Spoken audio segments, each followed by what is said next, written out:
job is to be present. The human cost is right here. And to tell these stories. We're talking about families. That is the most important thing. I'm Clarissa Ward in Ukraine. This is CNN. I'm Nick Robertson in Ukraine, and this is CNN. A newly signed deal to loosen the Russian stranglehold on Ukraine's grain supply is already in jeopardy tonight after Kremlin forces attacked a major port city on the Black Sea. I'll discuss with John Kirby, a key national security official, this hour. Welcome to our viewers here in the United States and around the world. I'm Wolf Blitzer. You're in the Situation Room.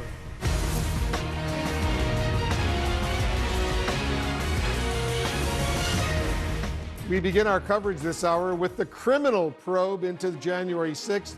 It's apparently gaining steam right now, big time, with a federal grand jury interviewing a major witness.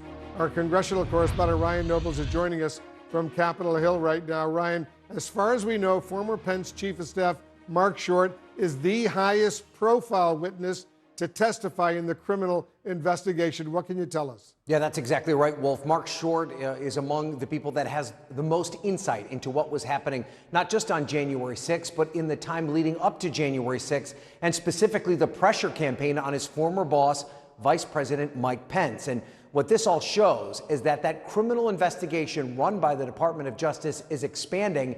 At the same time, the January 6th Select Committee's work is far from done. The January 6th Select Committee is far from done. The committee will be in order. Planning hearings for September and promising their August will be spent expanding an already sprawling investigation. We anticipate talking to additional members of the president's cabinet. We anticipate talking to additional members of his campaign. All this while tonight revealing new information they've uncovered. Was the implication that the president was in some ways reluctant to give that speech? Yeah. Okay, what do you base that on? The fact that somebody has to tell me to nudge it along. The committee sharing a video montage of interviews they've conducted to show how former President Trump cut lines from a speech he delivered the day after the Capitol riot. And as you can see throughout the document, there are lines crossed out. There's some words added in. Do you recognize the handwriting? It looks like my father's handwriting. Trump cutting out criticism of the rioters, even as some of his top advisors, like White House counsel Pat Cipollone, made clear they thought the president needed to send a clear message. In my view, he needed to express very clearly that the people who committed violent acts, went into the Capitol, did what they did, should be prosecuted and should be arrested.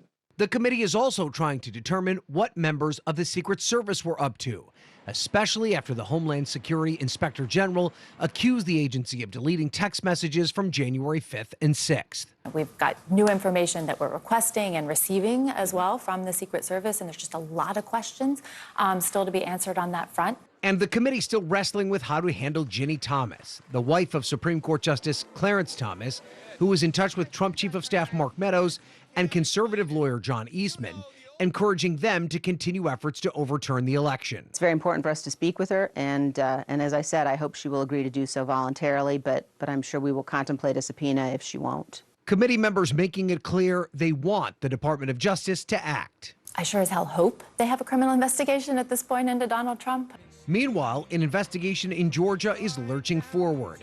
The Fulton County District Attorney Fani Willis dealt a blow today, a judge blocking her from investigating State Senator Burt Jones, who is running for lieutenant governor. While the DA can gather evidence about his role as a fake elector, she cannot make him a target of her probe because she hosted a fundraiser for his opponent. But another major witness, Governor Brian Kemp, did cooperate by submitting a video statement to the grand jury. Kemp resisted pressure from Trump to stand in the way of the certification of the election in Georgia. Kemp's office declined to comment on the message the governor shared with the jurors. And there is no time clock on the investigation in Georgia. There's no time clock as of yet on the investigation that is greatly expanding by the Department of Justice. The same cannot be said for the January 6th Select Committee. Now, conventional wisdom had dictated that they would wrap things up by the election, but committee members are now saying that they may continue their work past Election Day, saying that the only thing the resolution says about concluding their work is that they have to issue a final report, something that they have complete control over. Of course, things could change in a big way if Republicans win the majority this fall. Wolf? Good point. Ryan Nobles up on Capitol Hill. Thank you very much. Let's get some analysis right now from our chief legal analyst, Jeffrey Toobin, and a constitutional law professor at Harvard Law School, Lawrence Tribe. Professor Tribe, you tweeted this today. You said, it's time to tell Attorney General Merrick Garland he has no choice but to indict the former president. Not indicting Trump, you say, amounts to giving him an unearned pardon. Garland was actually a student of yours at Harvard Law School. Is it dangerous, in your view, for him not to indict the former President Trump? I think there is no excuse at this point for not going ahead with a criminal prosecution of Donald Trump. As I said in that tweet, not prosecuting him based on everything we know about the pressure campaign aimed at his vice president and everything we know about his attempts to obstruct the congressional investigation, not prosecuting him would basically be giving him what I called an unearned pardon. But even if it were earned, even if Trump, and this is unthinkable, were to be contrite and to admit his guilt, the pardon power doesn't belong to the Attorney General. It's not part of his job description. So all of this talk about he has to worry about the harm to the country of indicting a former president is beside the point. Those issues, the issues of whether it would bring harmony or division, those are above his pay grade, honestly. And those are questions for the pardon power, just like, when Gerald Ford decided to pardon Richard Nixon to help heal the country. It necessarily didn't do all of that, but it was within Ford's mandate to consider it. It's not part of an attorney general's mandate. He's not healer in chief. He is prosecutor in chief. And the evidence is now overwhelming to justify a prosecution of the former president. Let me get reaction from Jeffrey. Not only was Attorney General Merrick Garland a student of President Tribes, Professor Tribes, I should say, but you were as well. Do you agree with your professor on this? I'm always wary of disagreeing with Larry about anything, but I think his statement is a little premature. This is a very appropriate day to talk about this. There's been a lot of criticism of the Garland Justice Department for only focusing on the people in the Capitol and not the higher level potential offenders. Now we know that the former vice president's chief of staff was in the grand jury. These are the people who should be in the grand jury exploring President Trump's role in any potential conspiracy to obstruct Congress, conspiracy to defraud the United States. And I think it's a positive step that that people at that level are now in the grand jury. But whether there should be an indictment, I think we need to see more evidence. But there's certainly plenty of evidence to justify an investigation, and we'll see about it. Let me get Professor Tribe to react to what his student just said. Go ahead, Professor. I think Jeffrey was a better student, frankly, and he was an A student, a better student than he is an observer of the current scene. What are we waiting for? He says it's premature. Well, I'd rather be ahead of the curve than letting the clock run out and waiting until the democracy is completely lost. I think in this case, we have more than enough evidence. We've seen it with our own eyes. We've heard it with our own ears. Come on, Jeffrey. I think you're being a little slow on the uptake this time. Oh, go ahead, Jeffrey. Well, I just think it's important to draw a distinction here between the January 6th committee in the House of Representatives and the Justice Department. The January 6th committee is likely to go out of business because the Republicans are likely to retake the House. Merrick Garland and the Justice Department are not going anywhere for the full Joseph Biden's full term. So I don't think there is the same urgency to proceed. I do think the Justice Department has been somewhat slow, but they are now moving forward. And I think, you know, if you look back to Watergate, if you look back to Iran-Contra, other big scandals, you know, it took over a year. It took, in some cases, 2 years to bring a big, full conspiracy case. And that may be the case here. I'd rather see the Justice Department move slowly and methodically, but I'd like to see them move. All right, I'll give you one last chance, Professor, to respond to Jeffrey. You know, Jeffrey, you may have forgotten something you learned in constitutional law, and that is that the power of the purse belongs to Congress. Yes, it's true the executive branch will still be in business, but I wouldn't count on, you know, the House of Representatives and the Senate, if they both happen to be in Republican hands, I wouldn't count on them funding even the turning on of the lights at the Department of Justice, let alone hiring all the people they need to hire to pursue this extraordinarily complicated case. Yes, the clock is ticking, and I do not think we should be waiting. What does it say to you, Professor, that Mark Short, the former chief of staff to then Vice President Pence, has now testified? He testified last week before a federal grand jury investigating January 6th. Says to me that Merrick Garland has got the message, that he knows he cannot afford to be any more methodical than he has already been. He's been methodical, he's taken his time, but now the evidence is incredibly clear. It's clear. We know now more than we knew even a couple of weeks ago. We know that there was a mob, that the president knew it was armed, that he said, no problem, they're not going after me. He tweeted that the vice president was a coward. He inflamed the mob against the vice president. We know all of these things, and I'm sure Merrick Garland and the Department of Justice know them as well. Seems to me that now that Mark Short, too, has testified, that there's really no reason to wait. This is a criminal investigation, Jeffrey. So how do you read this development?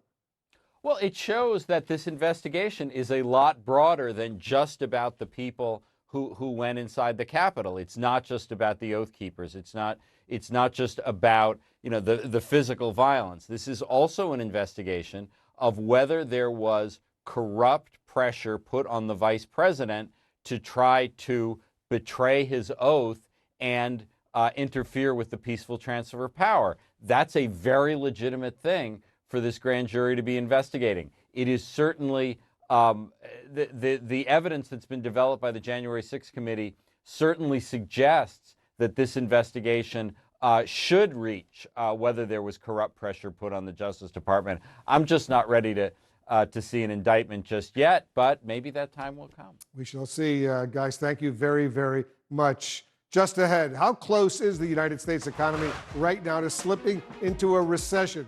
Critical new numbers are right around the corner, including potentially another interest rate hike here in the U.S.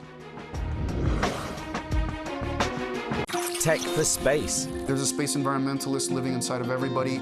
Tech for clean air. Because what we're talking about here is a global problem. Tech for quiet. We are using some AI technologies to mitigate intruding noise. This is Tech for Good. Join me as I meet the minds behind the technologies that could help in the battle against invisible pollution. Tech for Good, Saturday on CNN, in association with Samsung.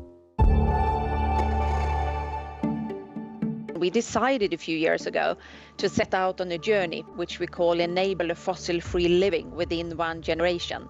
And you can see all around Europe that the competitive situation is shifting away from fossil fuels and into renewables and into more nuclear power. So you can see that there's a lot of innovation going on around the fossil-free technologies, and you can also clearly see that the customer demand is shifting. And today I think we can see that companies and customers are actually moving much faster than nations or global initiatives. So I think that this is a business strategy for us. It's not a sustainability strategy first and foremost. It's a business strategy and it is sustainable, but we can clearly see that through through this transformation, we are actually getting increasingly competitive. I want to go now to an incredible story of survival. Could all this spending lead to a bigger economic crisis? Or would you do it all again in terms of being a nurse? I want to help people more than I ever have. Aaron Burnett out front, tonight on CNN.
Konnichiwa, Masa.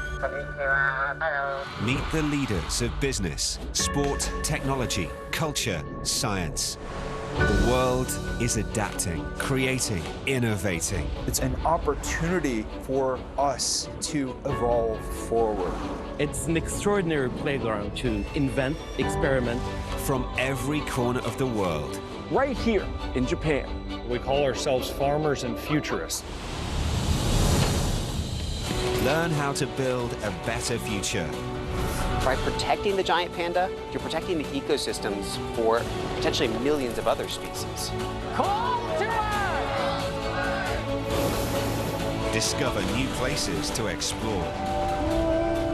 When I woke up today, the only thing I could think about was dancing. I'm just revealing the story that nature is telling us. It is as cool as it sounds, I promise.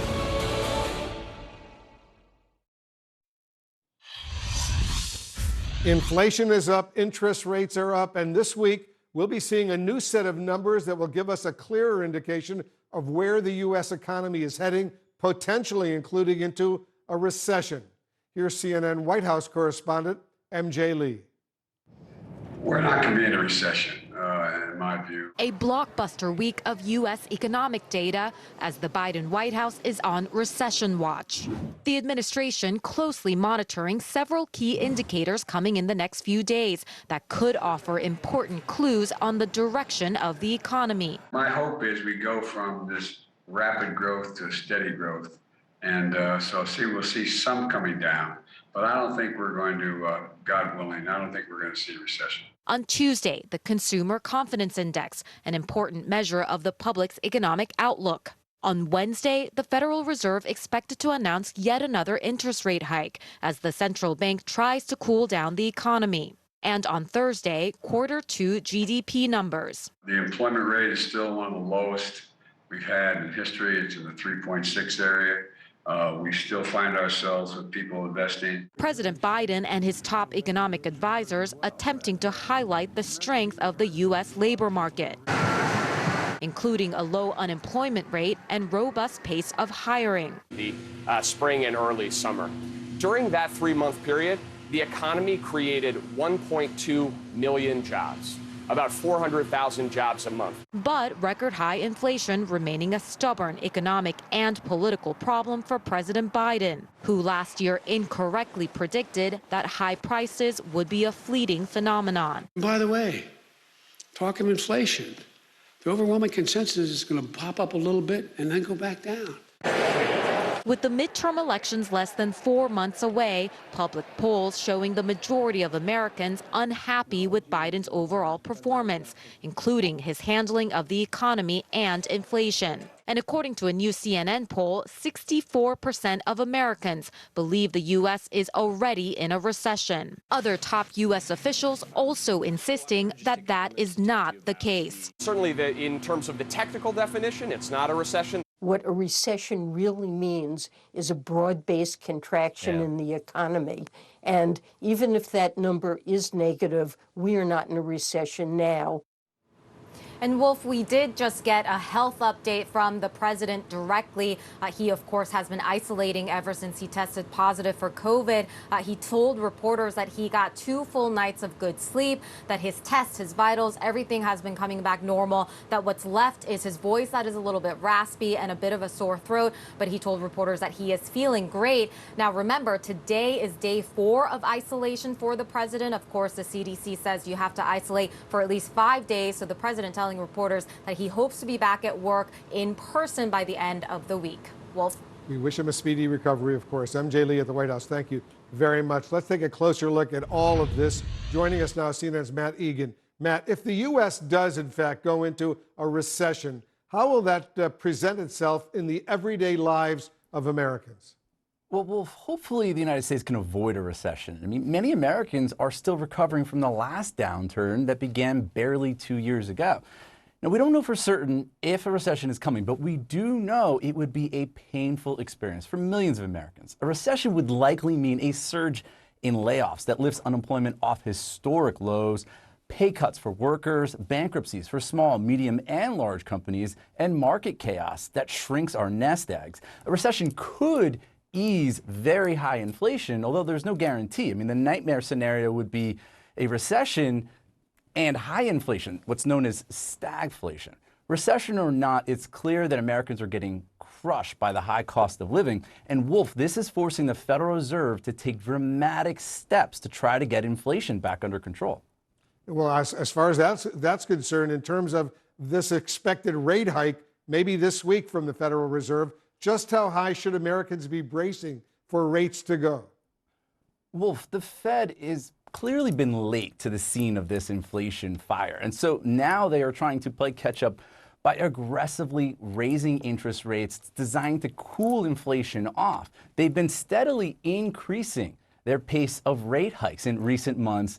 Last month, raising interest rates by 0.75 percentage point, the biggest single move since 1994. It is a slam dunk that they're going to raise interest rates again at this week's meeting, and investors are betting a rate hike of the same amount. We haven't seen anything like that in back-to-back meetings in recent history, at least not since the Fed introduced a target range in the late 1980s. Now, for families, this means higher borrowing costs, credit cards, car loans, and of course, mortgages. Mortgage rates have basically doubled from a year ago. And that means that for many families, they're going to be priced out of the housing market because people just can't afford the borrowing costs. I think the problem here is that the more the Fed does to try to cool off inflation, the greater the risk that it accidentally slows the economy into a recession. This is not going to be easy, Wolf. You're absolutely right, Matt Egan. Appreciate it very, very much. Coming up, a key development in the war in Ukraine as the country prepares to resume critical grain exports following brazen new Russian strikes. We're going live to the scene when we come back. When you invest in people, you give them the opportunity to be more. With up to 20 million young people joining the African workforce each year, empowering the next generation has never been more important. Access Bank's Project LEAD has equipped over 90,000 students with leadership training. And our Pitchathon scheme invests in female entrepreneurs, helping them realize their vision. Access. More than banking.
Afghan women are afraid that this is the beginning of your efforts to erase them from the workspace. It's not clear. Even if we appear with the burqa, maybe they will say that women's voices are forbidden.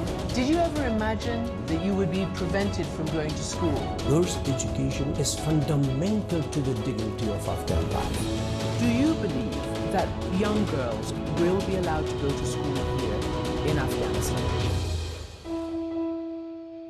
This is CNN. More people get their news from CNN than any other news source.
Business is all about making connections. But some connections are easier to make than others. With a CNN partner hotel, the world is always at your fingertips. CNN Partner Hotels, connected to your world.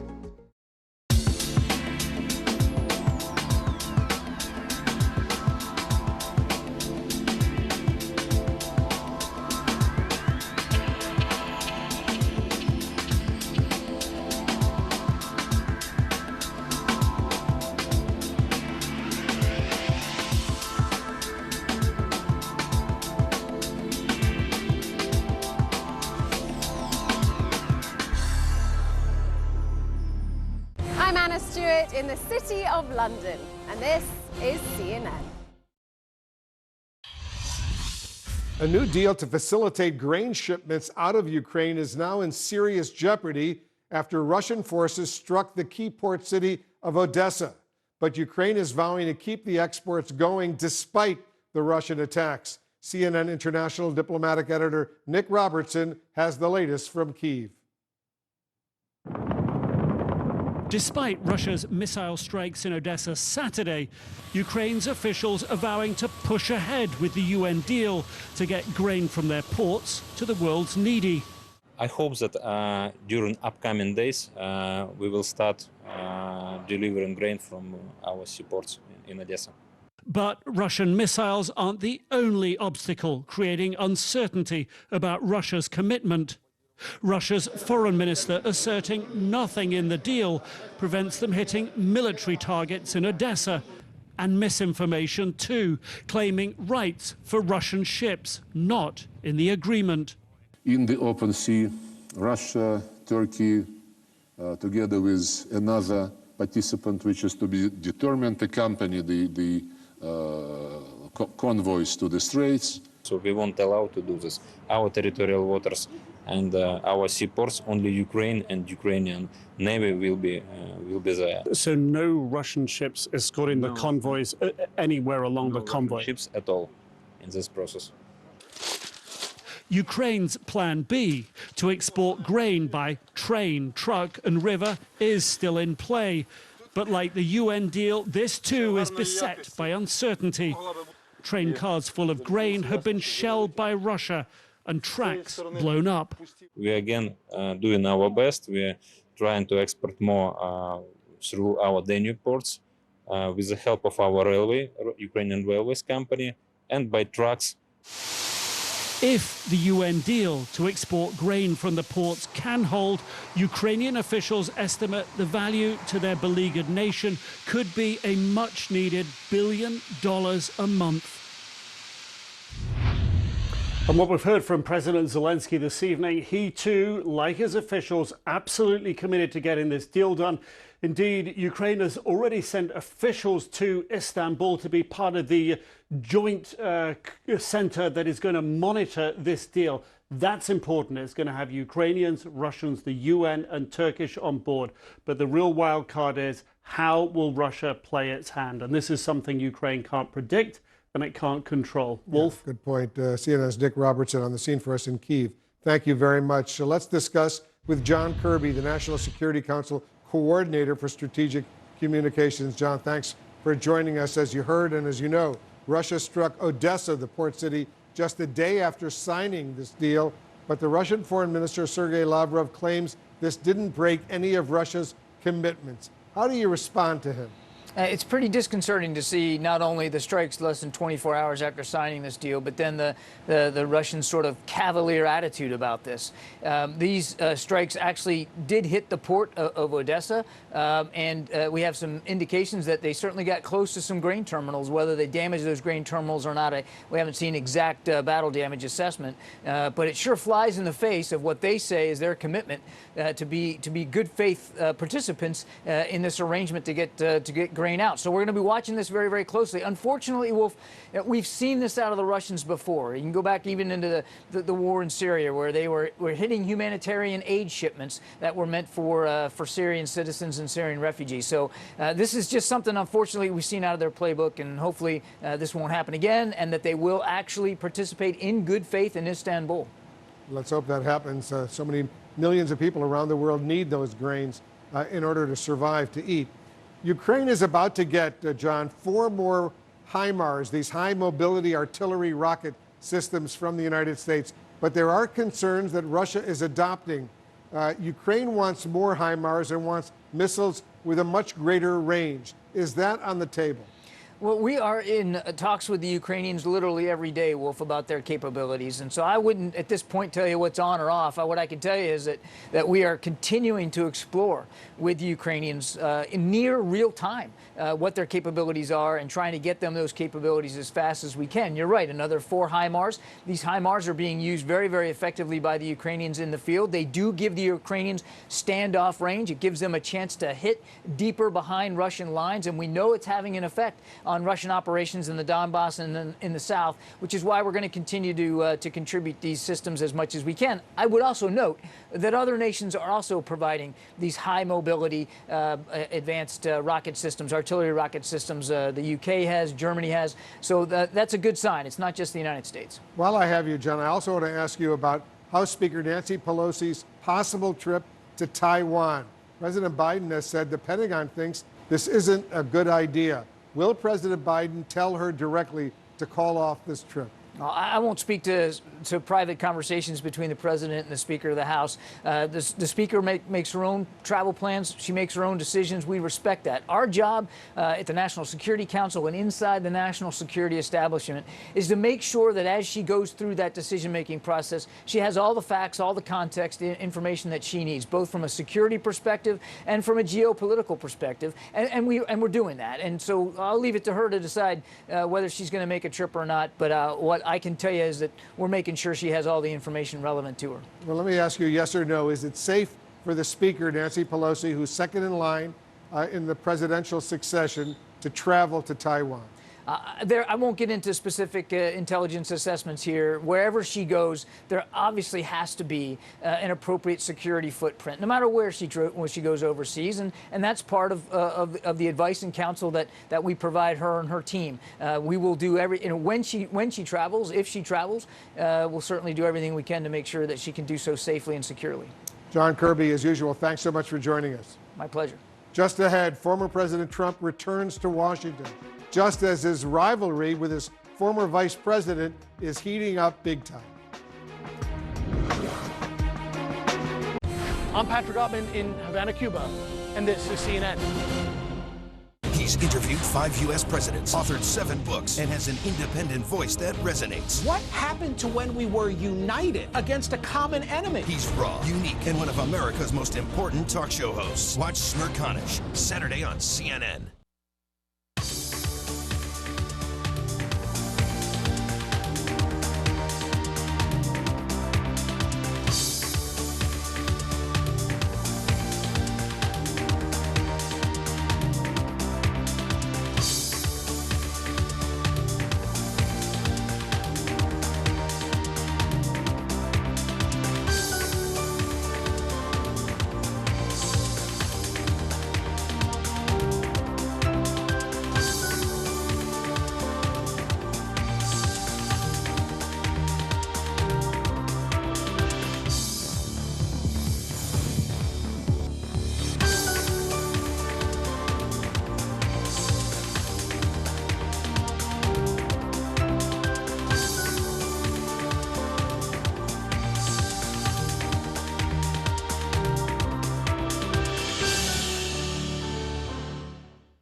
Regenerative gastronomy is meant to transform. It's meant to heal. It's more about getting to know the cycle of life. We directly connect the guest with the heart of nature. In my kitchen, it's very simple because we created a restaurant in the middle of a forest, and we don't have a menu. We choose and we select the best products from foraging, from agriculture, from our artisanal fishing.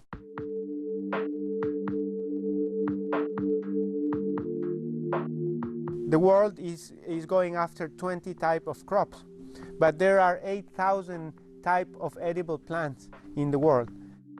We're losing biodiversity, and of course I'm afraid. United Nations is telling us that there are 60 harvests left for us. We need to solve the problems. The solutions have to come from us. Gastronomy plays a big role in the good health of ecosystems. The more plants, the more climate-proof we are. The more resources we have, the more carbon we sequestrate, the more food we can get.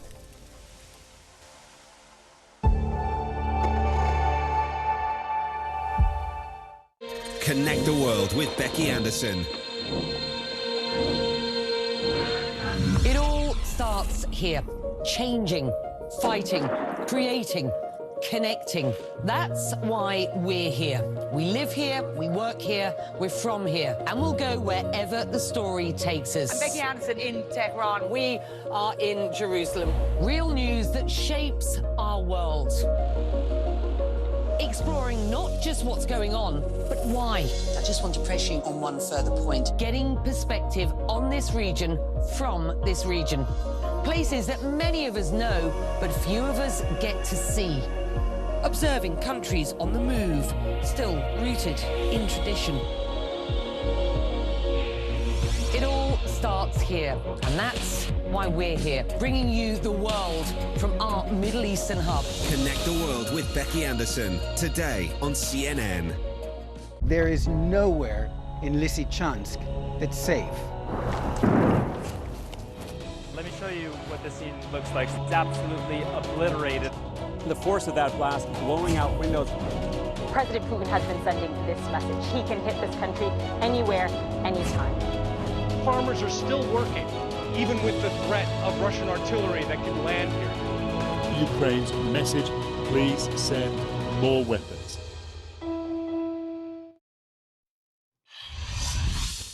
Former President Trump is now poised to return to Washington tomorrow amid increasingly dramatic developments in the House investigation into the January 6th insurrection. Let's get some more with our CNN senior commentator, John Kasich. He's the former Republican governor of Ohio, and CNN senior political commentator David Axelrod, a former Obama senior advisor. Governor Kasich, the former president will return to the nation's capital tomorrow. This will be the first time since leaving office to come to Washington. Supposedly, he wants to come to quote, give a major policy speech. That's what he's calling it. Are we seeing what could potentially be the beginnings of his 2024 presidential run? Yeah, I think it is, Wolf. And look, he's going to have targets he's going to fire at. He's going to talk about the economy. He's going to talk about the border. He's going to talk about gas prices. He's going to talk about Afghanistan. These are all target-rich for him. A problem he's going to have, I think, is that he doesn't have any solutions. He's going to just lay this out. I think much of it is going to be based on attacks on Joe Biden, but I don't think you're going to hear a lot of new ideas out of Donald Trump. I mean, he may say we need to drill more, we need to build more walls, but that's hardly a significant policy. But the whole purpose of it, I think, is to come in here and really try to compare what his record was with Joe Biden's, and he's going to pick the things that allows him to have the most effective hits on Biden. That's what I think we're going to see. You know, David, we were supposed to hear from former Vice President Pence earlier today as well. He was supposed to be in Washington, but his speech was canceled due to the weather. It does seem like these two men are on a bit of a collision course right now. Pence was expected to take some veiled swipes at Trump in his speech here in Washington. Well, in fact, Wolf, I think the two speeches are somewhat related because the swipe that Pence was going to take is some people want to talk about the past. I think we as a party need to talk about the future. And the reference, of course, was to President Trump's obsession with the 2020 election and disputing the outcome of the 2020 election, which is really, these are the fulminations that dominate his public appearances and his statements. I think his people are hoping that the speech that he gives tomorrow will be forward-looking in the sense that it projects into the race with President Biden, the scenario that Governor Kasich laid, and that he doesn't sort of drift off script and make more references to 2020. As you and John Kasich talks to more Republicans than any of us, but I'm sure what he's hearing is what you hear in focus groups. There are a lot of voters who like Trump, like what he did generally. They don't particularly like what happened on January 6th. And more than anything, they don't want to hear about it anymore. And that is what has really contributed, I think, to a lessening of support, at least support for him to run again. So I think what his folks are hoping is that he can pump up his support for a 2024 campaign by making a future-oriented speech. At this point, Governor Kasich, could anybody, even Pence, let's say, give Trump a significant primary challenge? First of all, I don't know what Pence is doing. It's like, you know, what are people going to go for Pence because he's Trump light? I mean, I don't know why he's tiptoeing around and being careful what he says. I guess he doesn't want to make the Trump supporters angry or something. But I do think, Wolf, that you may have a candidate or two who will have money. David knows this as well as I do. In politics, you know, money is the mother's milk. If you have significant sums of money, you can then organize. You can get organized in the states. You can do some advertising. You can become better known. And that's what you have to keep your eye on. There are billionaires now who are looking around and looking at other candidates. They're funding some of them. I don't know where they're going to come when this is all over, but you know, that's really the question is, what's the money game? And we'll be talking about that for the next couple years. As they say, money talks. John Kasich, David Axelrod, guys, thank you very, very much. Coming up, a CNN exclusive report. We investigate what some U.S. intelligence officials now say could be China's attempts to spy on America's nuclear arsenal. I'm Will Ripley in Colombo, Sri Lanka, and this is CNN.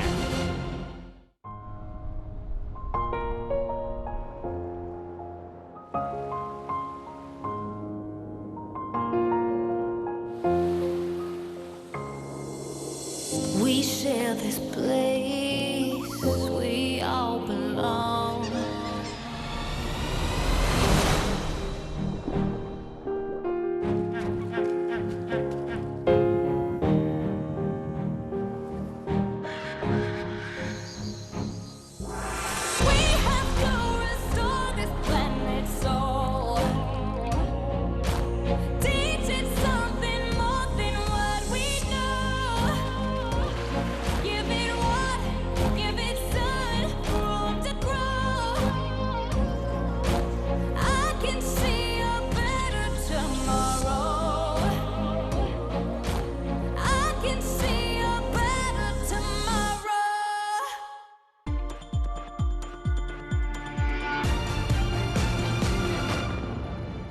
Our mission is to see this young generation of leaders growing up make change in the world. My name is Edlira Debrane, and I'm the communications officer of Finnish School of Kosovo here in Kosovo, Europe.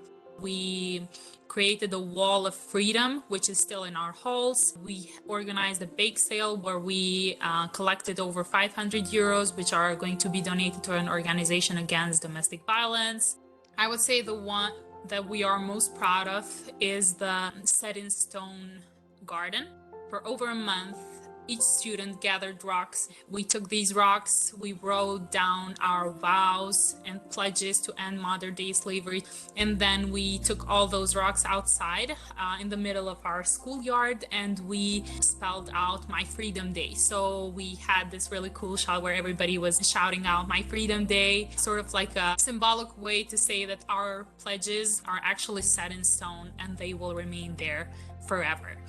This, I believe, has made a very long-lasting impact on them, and it's something that they have vowed to actually take on. In the following months, you'll see them around the school still doing other things for My Freedom Day.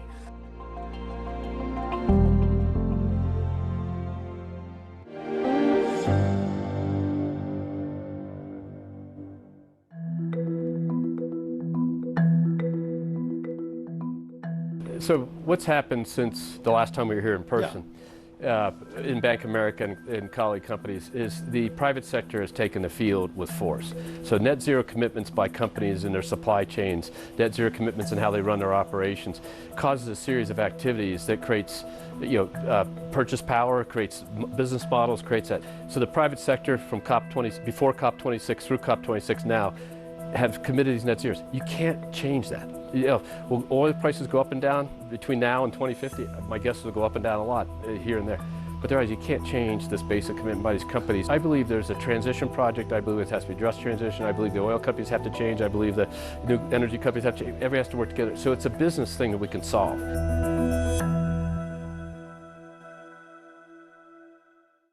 You can help the refugees from Ukraine. Join the over 80,000 who've already raised millions for food, shelter, and more. Explore CNN.com/impact. Click to take action.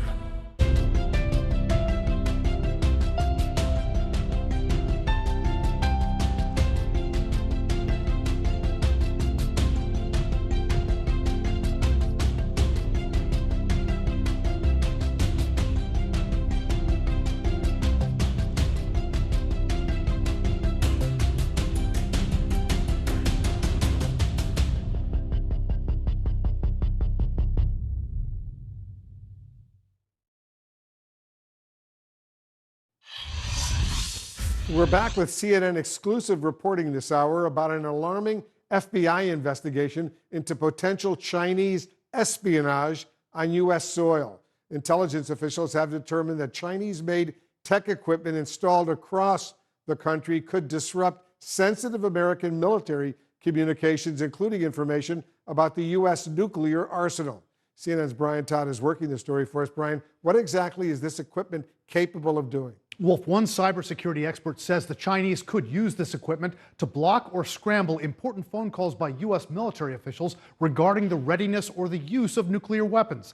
CNN is told this is all part of an increasingly aggressive Chinese spying operation inside the U.S. 3, 2, 1, turn. America's arsenal of nuclear-armed intercontinental ballistic missiles at the ready in underground silos in rural, remote areas of the U.S. could be threatened with vulnerabilities tonight. Officials have long raised alarms about Chinese-made equipment manufactured by the firm Huawei, sitting on top of cell towers near U.S. military bases in the rural Midwest, including bases that have nuclear silos. Multiple sources tell CNN the FBI determined that Huawei equipment was capable of capturing or even disrupting restricted U.S. military communications, including communications from U.S. Strategic Command, which oversees America's nuclear weapons.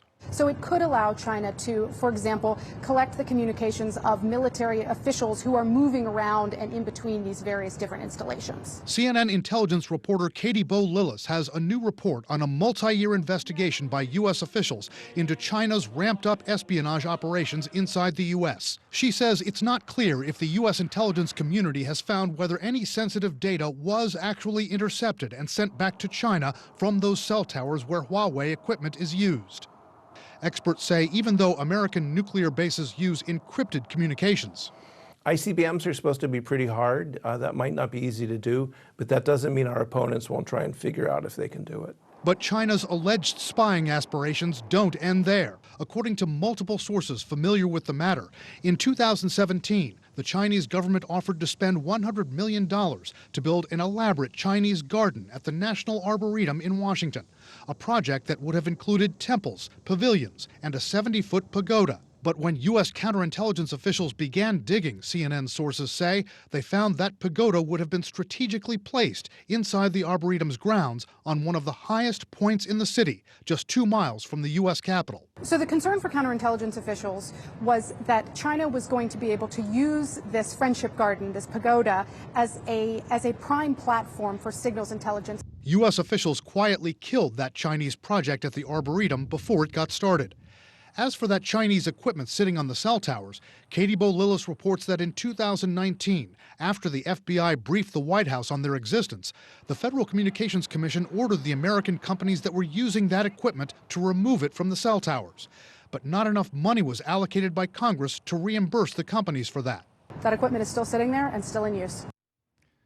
The Chinese government strongly denies any efforts to spy inside the U.S. Huawei sent a statement to CNN saying all of its products imported to the U.S. have been tested and certified by the FCC before being deployed. Huawei denies that its equipment is capable of operating in any spectrum that's allocated to the U.S. Defense Department. And the company says it's never been involved in any malicious cybersecurity incidents. Wolf? Brian Todd reporting for us. Brian, thank you very much. Let's discuss all of this with CNN counterterrorism analyst Phil Mudd, who's with me right now. Phil, you served in the FBI. How damaging potentially would it be if China could use this equipment to spy on the U.S. military community, including on the nuclear arsenal? I think it's hugely significant. Look, you're not just talking about spying on the nuclear arsenal in the Midwest. You're talking about countries like Iran, like China, like Russia, looking at infrastructure, in this case, military infrastructure, but think about things like U.S. water, U.S. electrical grids. In the event of a conflict, countries like China are absorbing so much information about how the U.S. operates. You've got to ask the question, how would they use that information, not with bombs, but by shutting down America, in this case, potentially America's control of nuclear weapons in the Midwest? So far, we're told that none of this Chinese equipment that was brought over here has been removed. So just how vulnerable is the U.S. right now?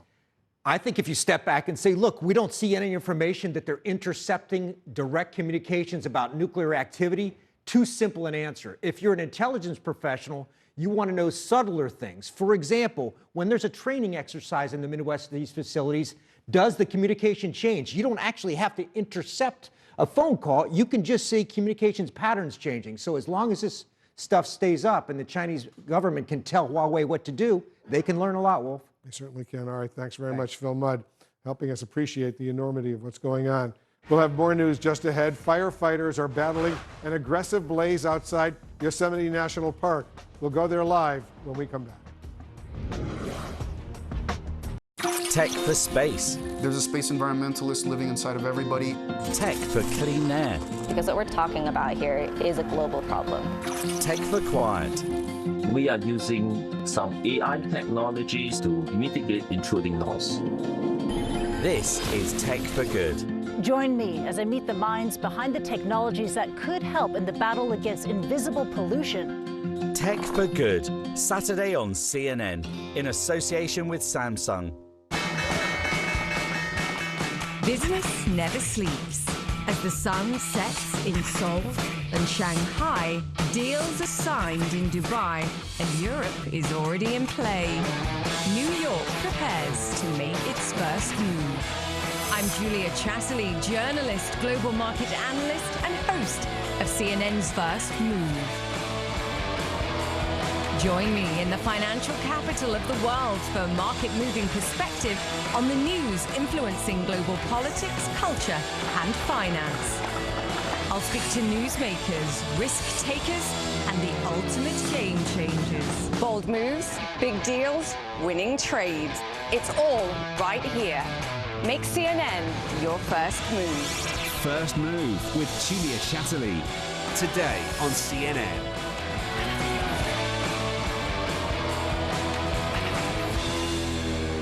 So many questions about what is the federal government doing. Do you get the anger that is out here? How concerned are you about the front line? You don't believe that there's a racial divide.